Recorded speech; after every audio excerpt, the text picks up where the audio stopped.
Hello guys ඔයාලා අදත් සාදරයෙන් පිළිගන්නවා මගේ කෝඩ් LK YouTube channel එකත් එක්ක. ඉතින් අපි මේ channel එකෙන් කතා කරන්න බලාපොරොත්තු වෙන්නේ programming සම්බන්ධ දේවල්.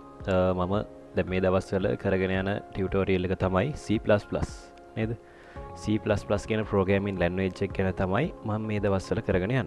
ඉතින් මම දැනට C++ වල වීඩියෝ 3ක් කරලා තියෙනවා. මොනවද? මොකද C++ කියලා කියන්නේ? ඒ වගේම අපේ පළවෙනි C++ ප්‍රෝග්‍රෑම් එක රන් කරගන්න විදිය සහ C++ වල අවුට්පුට් එකක් සහ කමෙන්ට් කරන්නේ මොන වගේද කියලා ඔන්න වගේ වීඩියෝ 3ක් මම දැනට කරලා තියෙනවා. ඒ වගේම මම අවසානට දාපු වීඩියෝ එක තමයි මෙන්න මේ දැනට ට්‍රෙන්ඩින් යන දෙයක් තියෙනවා නේද? මේ මොකද්ද මේ අපේ Ghibli AI Ghibli art ඔන්න වගේ පොඩි වීඩියෝ කැලලකුත් මම දැක්කා. ඒකටත් මම හිතනවා ඔයාලා කැමති ඇති කියලා. හරි. ඉතින් මම අද කතා කරන්න බලාපොරොත්තු වෙන්නේ මෙන්න මේ C++ වල තවත් වීඩියෝ එකක්. හරිද? එහෙම කිව්වොත් අවුලක් නෑ නේද? හරි. මම අද කතා කරන්න බලාපොරොත්තු වෙන්නේ මෙන්න මේ C++ වල තවත් කොටසක්. හරි. මොකද්ද අද අපි කතා කරන්න බලාපොරොත්තු වෙන්නේ? මේ කලින් වීඩියෝ තුන බැලුවේ නැත්නම් මේ වීඩියෝ තුන බලලා අපි අද කරන වීඩියෝ එක බලන්න යන්න. හරි. C++ variables මොකද්ද? මෙන්න මේ මොකද්ද මේ C++ variables කියලා කියන්නේ? C++ variables කියලා කියන්නේ මොනවද? නැත්නම් මේ variables කියන එක C++ වලට විතරක් අයිති දෙයක් නෙවෙයි. ඕනම programming language එකක් ගත්තට පස්සේ variables තියෙනවා. හරිද? variable එකක් කියලා කියන්නේ program එකක data store කරගන්න නේද? program එකක data store කරගන්න తాවකාලිකව ගන්න දෙයක් තමයි අපි variable එකක් කියලා කියන්නේ. එතකොට ඇත්තටම variable එකක් ගත්තට පස්සේ ඇත්තට variable එක මොන වගේද? ඔයාලට එහෙම තේරෙන්නේ නැතිවද variable එකක් කිව්වට පස්සේ programming එක නැත්නම් coding එක වැඩි interact නැති අයට මේක එච්චර තේරෙන්නේ නැහැ. උදාහරණයක් විදිහට variable එකක් කියලා කියන්නේ අපි දැන් උදාහරණයක් විදිහට ගමු bucket එකක්. හරිද? bucket එකක් තියෙනවා අඹ ගෙඩි ටිකක් තියෙනවා. හරිද? හරි. එතකොට variable එක තමයි මෙන්න මේ bucket එක. එතකොට අපිට මේකට එක දේවල් දාන්න පුළුවන් නේද? අඹ දැන් අපිට දාන්න ඕනේ මේ අඹ ටික තමයි දාන්න ඕනේ. හරිද? එතකොට variable එක තමයි අර bucket එක. අපි දානවා අඹ ටික. අඹ ටික මොනවද? user දෙන input. හරිද? variable එක මොකද්ද? bucket එක. අන්න ඒ වගේ දෙයක් තමයි variable එකක් කියලා කියන්නේ. හරිද? ඊට පස්සේ ගත්තට පස්සේ මෙන්න මේ C++ variables මෙන්න මේ වගේ type කීපයකින් බලා ගන්න පුළුවන්. උදාහරණයක් විදිහට integer, double, char, string, boolean වගේ variable type ගොඩාක් බලා ගන්න පුළුවන් අපිට. හරිද? integer ගත්තට පස්සේ අපිට මොනවද මේ store කරන්න පුළුවන් data. හරිද? මෙන්න මේ වගේ 1 2 3 ඔන්න වගේ අර integer ගියන්. හරිද? ඔයගේ අගයන් තමයි අපිට ස්ටෝර් කරන්න පුළුවන් අපි හදන variable එකේ type එක integer වුණොත්. ඒ වගේම අපි හදන ඒ කියන්නේ variable එකේ type එක කිව්වේ අර bucket එකේ type එක. bucket එකේ type එක මොකද විතර? අඹ දාන්න පුළුවන් bucket එකක්. හරිද? ඒකට අපි අඹ දැම්මේ. හරිද? අන්න ඒ වගේ. ඊට පස්සේ double කියලා කියන්නේ අපිට මෙන්න මේ වගේ දශම සංඛ්‍යා ස්ටෝර් කරගන්න පුළුවන්. ඒ වගේම char කියලා කියන්නේ මොකද්ද? හරි මම ඒක ඉස්සරහට කියලා දෙන්නම්. string කියලා කියන්නේ අපේ නම් අනම්මනම් ඔය වගේ අර සංඛ්‍යාත්මක අගයක් නොමැති දත්ත ස්ටෝර් කරගන්න පුළුවන් අපිට. boolean කියලා කියන්නේ true false. හරි මම මේව ඉස්සරහට කියලා දෙන්නම්. හරි. අපි දැන් උදාහරණයක් විදියට ගමු දැන්. අපේ code block කියන software එකට යමු අපි. මේක අපි ඉස්සෙල්ලා ප්‍රොජෙක්ට් එකක් හදාගමුකෝ. ප්‍රොජෙක්ට් එකක් අපි හදාගමු. මොනවද අපි ප්‍රොජෙක්ට් එකට නමක් දෙන්න ඕනේ ඉස්සෙල්ලා. අපි කියමු variables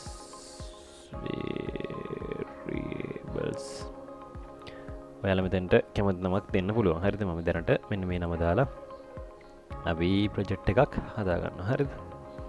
මෙන්න මේ විදිහට ප්‍රොජෙක්ට් එක බිල්ඩ් වුණා. මේකේ මේ විදිහට අපිට ප්‍රොජෙක්ට් එක අපේ රන් කරගන්න පුළුවන්. හරිද? මම කලින් වීඩියෝ වල කරලා ඇති කොහොමද මේ ප්‍රොජෙක්ට් එක හදාගන්න කියලා. හරිද? මෙන්න මේ විදිහට අපිට hello world output එක එනවා ප්‍රොජෙක්ට් එක build වුණා නම්. හරි.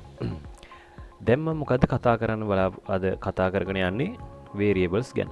මම කතා කර පළවෙනි variable එකේ type එක මොකද්ද? integer. මෙන්න මේ integer වල මම කිව්ව මොකද්ද අපිට store කරගන්න පුළුවන්? දශම සංඛ්‍යා නෙවෙයි. දශම සංඛ්‍යා නෙවෙයි කිව්වා අපේ normal සංඛ්‍යා අපිට store කරගන්න පුළුවන්. බලමු. integer type එක int type එකේ මම දෙනවා මේකට නමක් මොකද්ද? int number කියලා. int number 1. int number 1 සමානයි. දැන් අපිට මේකේ integer type එක උනොත් එහෙම අපිට මේකේ දශම සංඛ්‍යා ආදේශ කරන්න බෑ. එහෙනම් අපි මොකද්ද ලියන්නේ? දැන් අපි 10යි කියලා ආදේශ කරනවා. ඊට පස්සේ අපි මේක print කරගෙන බලමු මෙන්න මේකේ අගය මොකද්ද කියලා. මෙන්න මේ variable එකේ දැන් අර මම කිව්ව bucket එක තමයි මේ. මේ තමයි අපේ අඹගෙඩි ටික. එතකොට මේ අඹගෙඩි ටික මෙන්න මේ bucket එකට අපි දාලා තියෙන්නේ දැන්. හරිද? මේ තියෙන්නේ ඒක මේ bucket එකේ වර්ගය. මේක මොකද්ද? අඹගෙඩි දාන්න පුළුවන් bucket එක. හරි. දැන් බලමු මේක print කරගන්න. ඔව් count නෙවෙයි cout එකක් දැම්මා. අපි දැන් මෙන්න මේ මොකද්ද බලා ගන්න ඕන මෙන්න මේ number 1 කියන එක ඇතුලේ මොනවද තියෙන්නේ කියලා. number 1.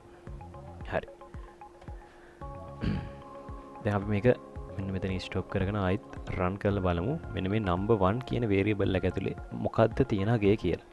හරි. ඔයාලට බලා ගන්න පුළුවන් ඒ number 1 කියන variable එක ඇතුළට දැන් අර 10 කියන අගය ආදේශ වෙලා තියෙන්නේ. හරි. ඔන්න ඒ විදිහට තමයි අපේ integer output එකක් බලා ගන්න පුළුවන් වෙන්නේ. හරිද? හරි. දැන් අපි මේක අරගෙන බලමු කොහොමද මේ දෙක අපි දැන් ප්‍රැක්ටිකල් එකක් කරමු. මෙන්න මේ number දෙකක් එකතු කරගන්න. integer number 2 කියලා ගන්නම් මම. number 2 සමානයි 20යි කියලා ගමු. හරිද? number 2 සමානයි 20යි. හරි. එතකොට මට මෙතන මේ numbers දෙක එකතු කරගන්න ඕන. කොහොමද කරන්නේ? හරිද? මෙන්න මේ user දුන්නා. userට ඕන දැන් මෙන්න මේ numbers දෙකේ sum එක ගන්න ඕන. හරිද? කොහොමද ඒක ගන්න? කොහොමද ඒක අපි ගන්නේ? අපි ගමු මෙතන මේක අපිට දැන් මේ දෙක එකතු කරන්න ඕනේ. මෙහෙම ගමු අපි. number 1 plus number 2. හරිද? දැන් අපිට ලස්සනට මෙන්න මේක බලා ගන්න පුළුවන් එකතු වෙලා. හරිද? අපි බලමු දැන් අපිට මේකේ output එක මොන වගේද කියලා. 10 20 එකතු වෙලා 30ක් කියලා අපිට output එක ආවා. හරිද? ඒ වගේම දැන් මේක අපි මේක අඩු කරමු. අඩු කරන්නේ කොහොමද? මේක අපි අඩු කරමු number 2 ගෙන් අපි අඩු කරමු number 1. හරිද? මෙන්න මෙතෙන්ට අපි අඩු කිරීම නැත්නම් minus mark එක දෙන්න ඕන. දැන් එතකොට number 2 ගෙන් number 1 එක අඩු කරාට පස්සේ අපිට 10යි කියලා උත්තරේ එන්න ඕන. අපි බලමු 10යි කියලා අපිට උත්තරේ එයිද කියලා. හරි. මෙතන අපිට 10ක් කියලා ඇවිල්ලා තියෙනවා. උදාහරණයක් විදිහට දැන් මම මෙතන number 2 එක අපි දාගමු 200යි කියලා දාමුකෝ අපි. 200ෙන් අඩු කරන්න ඕන 10ක්. එතකොට අපිට 190යි කියලා උත්තරේ එන්න ඕන. හරි. දැන් අපිට 190යි කියලා උත්තරේ එයිද කියලා අපි බලමු.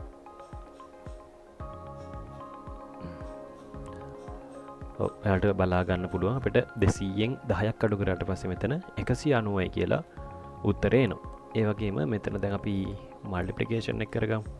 මේකට අපි මෙතන දාමු 10 20යි කියලා. දැන් අපේ මල්ටිප්ලිකේෂන් එක අපි කරලා බලමු.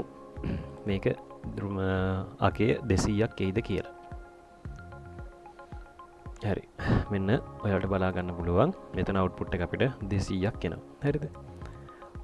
මේක අපි බෙදලා බලමු. number 2 ගෙන් බෙදමු අපි number 1. හරි. keyboard එකේ slash එක ඔයාලට බෙදීම ලකුණු විදිහට පාවිච්චි කරන්න පුළුවන්. මෙතන ආයමත් බලාගන්න පුළුවන් උත්තරේ 2 එයිද කියලා අපි බලමු. ඔව් ඔයාලට බලාගන්න පුළුවන් අපේ ඩිවිෂන් එකත් මෙතන වැඩ කරනවා. හරිද? ඊට පස්සේ අපි ටෙස්ට් කරලා බලමු මොඩියුලස් කියලා කියන්නේ සංඛ්‍යාවක් තව සංඛ්‍යාවකින් බෙදුවට පස්සේ ඉතුරු වෙනවා කියන්නේ. හරි. එහෙනම් මෙතන බිඳුවයි කියලා අපිට print වෙන්න ඕන. බලමු බිඳුවයි කියලා print වේද කියලා. හරි. ඔයාලට බලා ගන්න පුළුවන් මෙතන බිඳුවයි කියන value එක print වෙලා තියෙනවා. මොඩියුලස් කියලා කියන්නේ මොකද්ද?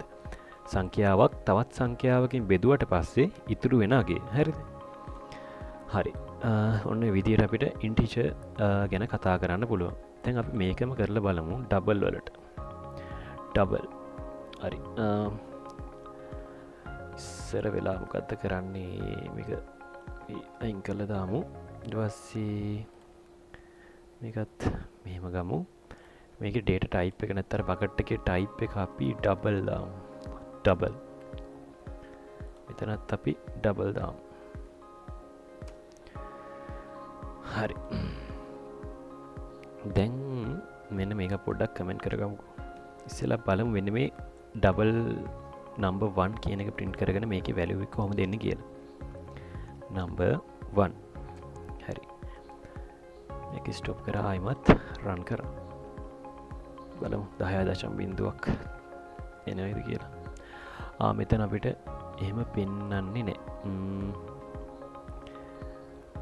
අපි මෙතන මොකද්ද කරන්නේ? number 1 හරි.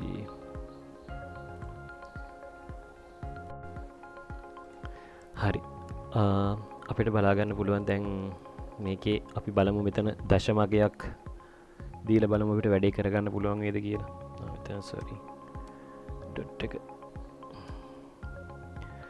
10.5ක් දෙමු. 10.5යි මෙන්න මේකයි එකතු කරලා බලමු. හරි. එතකොට මේක අපි එකතු කරලා බලමු. number 2 එකයි number 1 එකයි. number 2 එක එකතු කරලා බලමු. මෙන්න මේ දශම අගයත් අපිට print වෙයිද කියලා. හරි.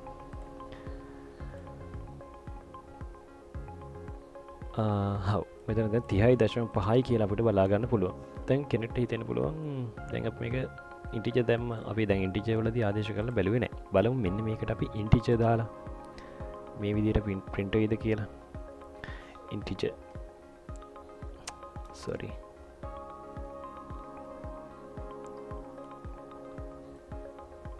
int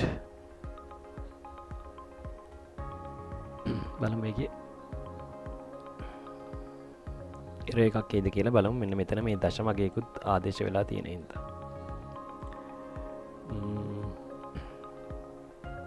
ඔව් අපිට මෙන්න මෙතන බලා ගන්න බෑ. කෝ අපේ දශමගය. integer දැම්මට පස්සේ අපේ දශම ගණන් ආදේශ ඒ කියන්නේ දශම ගණන් ස්ටෝර් කරගන්න බෑ මේ integer කියන data type එකත් එක්ක. හරිද? ඒක නිසා තමයි මේ integer value එක විතරක් පෙන්නලා අපේ දශම සංඛ්‍යාව නැත්තම් අපේ double value එක මෙතන පෙන්වුවේ නැත්තේ. මේකේ data type එක නිසා. මේකට ආයිමත් අපි double දාමු. හරිද? double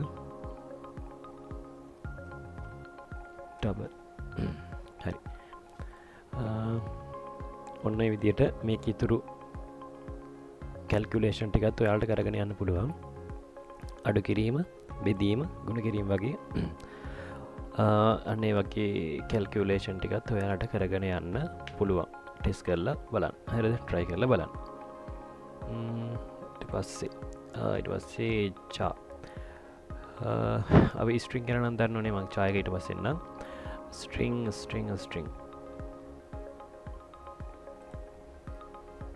value එකක් කියලා කියන්නේ මොකද්ද? හරි. string කියලා කියන්නේ type එක තමයි අපි දෙනවා string go string name සමානයි කමල්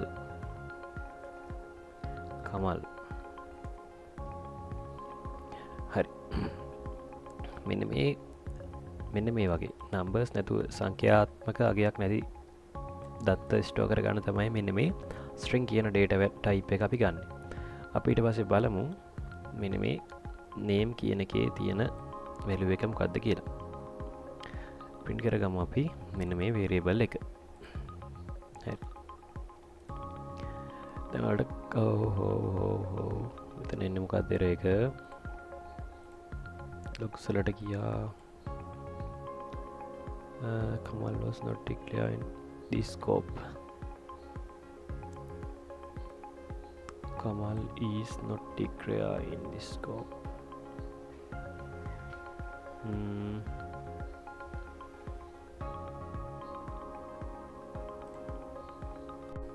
හරි ඔයාලට බලා ගන්න පුළුවන්. මෙන්න මේක අපි රන් කරලා බලමු. දැන් අපේ මම ඔයාලට කිව්වා හරි මගේ ඉස්සරහට කියන්නම්. බලමු අපි දැන් name කියන එක වෙනුවට කමල් කියලා රන් වේද නැත්නම් මොකක් හරි error එකක් එයිද කියලා. හරි ඔයාලට ආව මෙන්න මේ වගේ error එකක් මොකද්ද? Kamal was not declared in this scope. ඇයි එහෙම එන්නේ? මෙන්න නම් වෙන වෙලේ තමයි අවුල තියෙන්නේ. මම ඔයාලට කිව්වා string value එකක් assign කරනකොට මෙන්න මේ වගේ උඩු කොමා නේද? දාන්න ඕන. මෙන්න මේ වගේ කමා දෙකක් අපිට දාන්න වෙනවා. හරිද? ඔන්න ඕක තමයි ඒ error එක ගැන හේතුව. දැන් ආයෙත් අපි run කරලා බලමු. හරි දැන් ප්‍රශ්නයක් නැහැ. මේ විදිහට අපිට කමල් කියන value එක print වුණා. ඒ කියන්නේ අපි මෙතන මොකද්ද print කරේ? name කියන variable එකේ අකේ තමයි අපි print කරේ. එහෙනම් මෙන්න මේ කමල් කියන එකේනා මේ name කියන variable එකට assign වුණා. ඒ assign වෙච්ච variable එක අපි print කරාට පස්සේ කමල් කියන අගය අපිට බලා ගන්න පුළුවන් වුණා. හරිද? කමල් කියන එක්කෙනා ඉන්නේ මෙන්න මේ bucket එකේ. ඊට පස්සේ අපි බැලුවා මේ bucket එක ඇතුලේ මොනවද තියෙන්නේ කියලා. ඊට පස්සේ තමයි අපිට මෙන්න මේ විදියට උත්තරේ බලා ගන්න පුළුවන් උනේ කමල් කියලා. අර bucket එක ඇතුලේ තියෙන මොනවද value එක? කමල් කියන value එක. හරිද? ඔන්න ඔය ගන්න ඔය වගේ තමයි අපේ string data type එක ගැන කතා කරන්න තියෙන්නේ. හරි.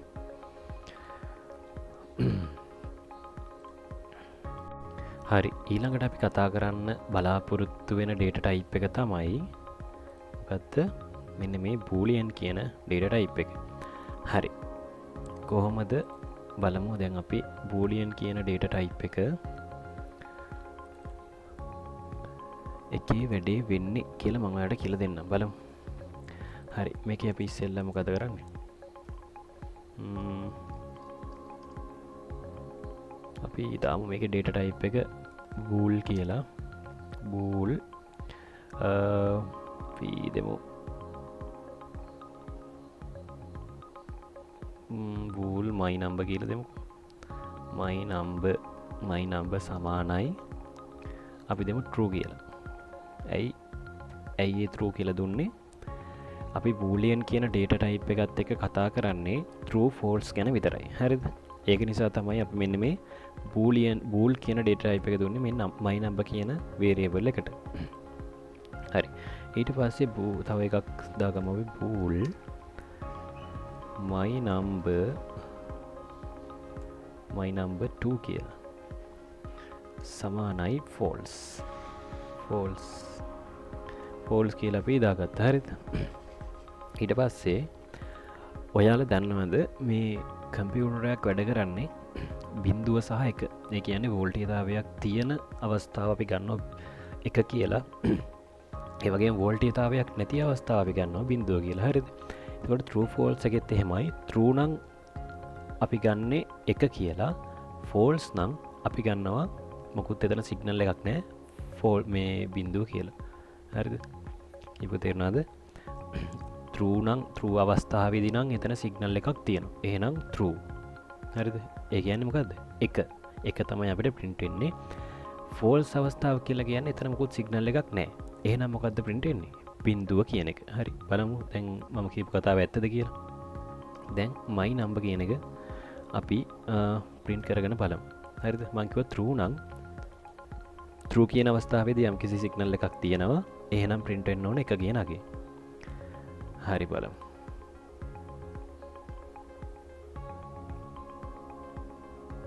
හරි මේ බලන්න. කිව්ව දේ ඇත්ත නේද?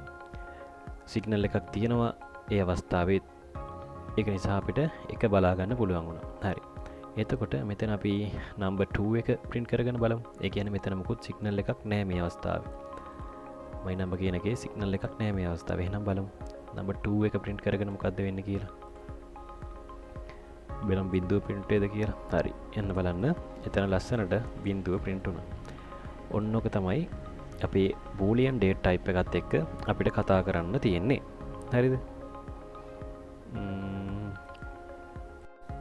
hello guys, අපි ඊළඟට කතා කරන්න යන්නේ මොකද්ද? මෙන්න මේ character කියන data type එක cha. හරි. මේක මම වැඩේ වෙන විදිය පැහැදිලි කරන්නම්. දැන් උදාහරණයක් අපි ගමු. අපි data type එකට character කියන data type එකට මෙන්න මේ වගේ ආගිය දෙනවා cha කියලා. cha a සමානයි අපි ගමු 65යි කියලා. හරිද? a සමානයි 65යි. හරි. ඔයාලා දන්නවද මෙන්න මේ ABC කියන ABCD ඔහොමම යන character වලට නැත්තම් ඒ අකුරු වලට අදාළ ASCII value එකක් තියෙනවා. හරිද? මෙන්න මේ character කියන data type එකේ බලන්නේ මෙන්න මේ දැන් ඒ සංඛ්‍යාවට අදාළ ASCII value එක කියලා මොකද්ද කියලා. හරිද? නැත්තම් මෙන්න මේ ASCII value එකට අදාළ ASCII value එකට අදාළ character එක මොකද්ද කියලා තමයි බලන්නේ. හරිද? එතකොට බලමු දැන් මෙන්න මේ 65 කියන ASCII value එකේ මේ 65 කියලා කියන ASCII value එකක් ඒකේ data type එක මොකද්ද කියලා. බලමු. මෙතන මම ඒ 65 කියන ASCII value එකේ character එක මෙන්න මේ a කියන variable එකට දාගත්තා. අපි බලමු එහෙනම් ඒ variable එක මොකක්ද කියලා. variable එක මොකක්ද කියලා නෙවෙයි. ඒ variable එකේ තියෙන අගය මොකක්ද කියලා. හරි. බලමු. මේක ආයිමත් run කරගෙන බලමු. මේ value එකට අදාළ character එක මොකක්ද කියලා. මේ බලන්න. a print වුණා නේද? හරි. a print උනේ මෙතන මේ variable එකේ අගය a නිසා නෙවෙයි. දැන් මෙතන අපි ඕනනම් b දාගමු. දැන් එතන අපි b print කරමු. a කියලා කියන්නේ මෙන්න මේ 65 කියන ASCII value එකේ අගය. හරිද? බලන්න මෙතන දැන් b දැම්මත් අපිට උත්තරේ එන්නේ ඒම තමයි. අර 65 කියන සංඛ්‍යාවේ නැත්තම් 65 කියන ASCII value එකේ character එක තමයි b මේ a කියලා කියන්නේ. හරිද? දැන් අපි බලමු දැන් වෙනාගේ දීලා 67 දෙමු අපි. 67 දුන්නොත් 67 ASCII value මේ character එක මොකද්ද? 67 කියන ASCII value එකේ character එක මොකද්ද? 65 කියනවා අපි a වලට, 66 කියනවා අපිට b වලට, 67 කියනවා අපේ c වලට. අපි දැන් බලමු මේක print කරගෙන c කියන character එක අපිට බලා ගන්න පුළුවන් වේද කියලා. හරි. මේ බලන්න. print වුණා නේද? හරි. ඔන්න ඔය විදිහට තමයි අපේ character නැත්තම් cha data type එකත් එක්ක අපි වැඩ කරන්නේ. හරි එහෙනම් මම අද කතා කරේ මොකද්ද variables කියලා කියන්නේ. ඊට පස්සේ මෙන්න මේ වගේ variable type කිහිපයක් තියෙනවා. integer, double, char, string, boolean කියලා. integer කියලා කියන්නේ අපේ normal සංඛ්‍යා, දශම සංඛ්‍යා නෙවෙයි. වලින් වැඩ කරත්තාම මේ integer කියන data type එක ගන්න. double කිව්ව අපි දශම සංඛ්‍යාවත් එක්ක වැඩ කරනවා නම්, character කිව්ව අපි ASCII value එක වැඩ කරනවා නම්, string කිව්ව අපේ normal අකුරු නැත්තම් මෙන්න මේ වගේ මේ තියෙන hello world කියලා වගේ අකුරුත් එක්ක වැඩ කරන්න නම් අපි string කියන data type එක පාවිච්චි කරා. ඒ වගේම අපි decision එකක් ගන්න වෙන අවස්ථාවලදී bool කියන්නේ boolean කියන data type එක පාවිච්චි කරා. හරි. එහෙනම් ඔයාලට ගොඩක් ස්තුතියි වීඩියෝ එකත් එක්ක රැඳලා හිටියට. එහෙනම් අපි ඊළඟ වීඩියෝ එකෙන් හම්බෙමු. මගේ channel එකත් subscribe කරන්න. යාළුවන්ටත් programming කරන යාළුවන්ටත් උදව්වක් වෙයි කියලා හිතනවා නම් ෂෙයා කරලා එයත් එක්කත් බෙදා ගන්න. හරි එහෙනම් thank you වීඩියෝ එකත් එක්ක රැඳිලා හිටියට.